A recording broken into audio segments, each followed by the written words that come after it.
হাদিস শরীফের মধ্যে পাওয়া যায় নবীজি বলেন মান খরাজা মিন বাইতিহি মুতাতাহহিরান ইলা সালাতিন মাকতুবাতিন, নবীজি বলেন কোন আল্লাহর বান্দা যদি ঘরের মধ্যে বাড়িতে যদি ওযু বানাইয়া পবিত্র অবস্থায় শুধুমাত্র কেবলমাত্র 5 ওয়াক্ত নামাজ জামাতে পড়ার জন্য যদি ঘর থেকে বের হয়ে মসজিদে আসে, ফাআজরুহু কাজিরিল হাজিল মুহরিম, ওই ব্যক্তির আমলনামায় আল্লাহ রাব্বুল আলামিন এই পরিমাণ সওয়াব দেয়।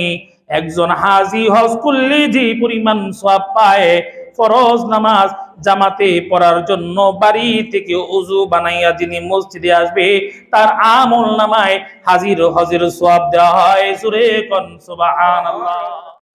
মুসলমান আমার শুধু তাই না, হাদিসের মধ্যে পাওয়া যায় নবীজি বলেন মান সাল্লা সাজদাতাইনি, যে ব্যক্তি 2 রাকাত নামাজ পড়বে, বলেন না কয় রাকাত?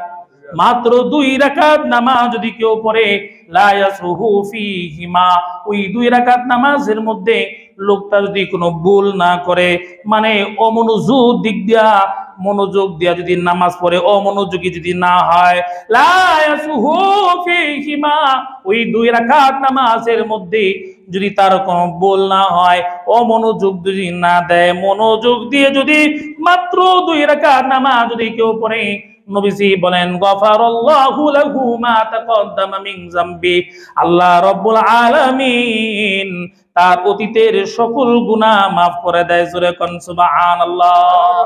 মুসলমানদের নামাজ হাদিস আপনারা জানেন, আল্লাহর নবী বলেন কেউ যদি এশারের নামাজ জামাতে পড়ে, কোন বান্দা যদি আল্লাহর কোন বান্দা যদি এশারের নামাজ জামাতের সাথে পড়ে, মান সাল্লাল ইশা ফি জামাআতিন ফাকান্নামা কামা নিসফাল লাইল, যে ব্যক্তি এশারের নামাজ জামাতে পড়বে, আল্লাহর নবী বলেন সে যেন অর্ধরাত জেগে জেগে নামাজ পড়লো। জোরে কোন সুবহানাল্লাহ। অর্থাৎ এশার নামাজ জামাতে পড়ার পর ওই লোকটা এশারের নামাজ জামাতে পড়লো, কেমন যেন সে অর্ধরাত পর্যন্ত জেগে জেগে নামাজ আদায় করলো। অর্ধরাত পর্যন্ত নামাজ পড়লে যে সওয়াব হবে, এশারের নামাজ জামাতে যে পড়ছে তার আমলনামায় ওই পরিমাণ সওয়াব লিখে দেওয়া হবে। জোরে কোন সুবহানাল্লাহ।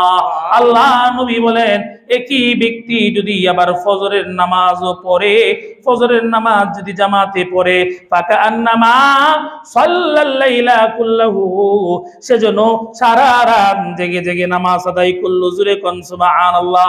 অর্থাৎ সারা রাত জেগে জেগে ইবাদত করলে যে সওয়াব হতো, এশারের নামাজ জামাতে যদি পড়ে আর ফজরের নামাজ যদি জামাতে পড়ে, ওই পরিমাণ সওয়াব আল্লাহ তার আমলনামায় লিখে দিবেন। জোরে কোন সুবহানাল্লাহ। ও মুসলমান, হাদিস শরীফের মধ্যে পাওয়া যায় সাহাবীরা নবীকে বলে, নবী গো মসজিদ থেকে আমাদের বাড়ি অনেক দূর, ও নবী বাড়ি থেকে মসজিদে আসতেই আমাদের বড় কষ্ট হয়, অন্ধকার হওয়ার কারণে, বাতি না থাকার কারণে নবী গো মসজিদে আমাদের আসতে বড় কষ্ট হয়। নবীজি তখন তাদেরকে বলছে, সাহাবীরা তোমরা যদি কষ্ট করে, তখন তো আর এই বাতির ব্যবস্থা ছিল না। নবীজি সাহাবীদেরকে বলে, ও সাহাবীরা বাতি যদিও নাই, এরপরেও বাড়িতে নামাজ পড়ার অনুমতি নাই।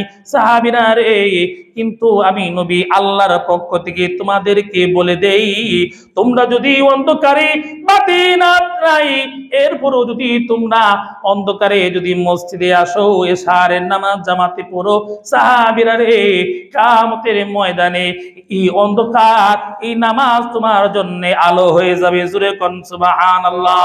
চ্যানেলটি সাবস্ক্রাইব করে আমাদের সঙ্গেই থাকুন।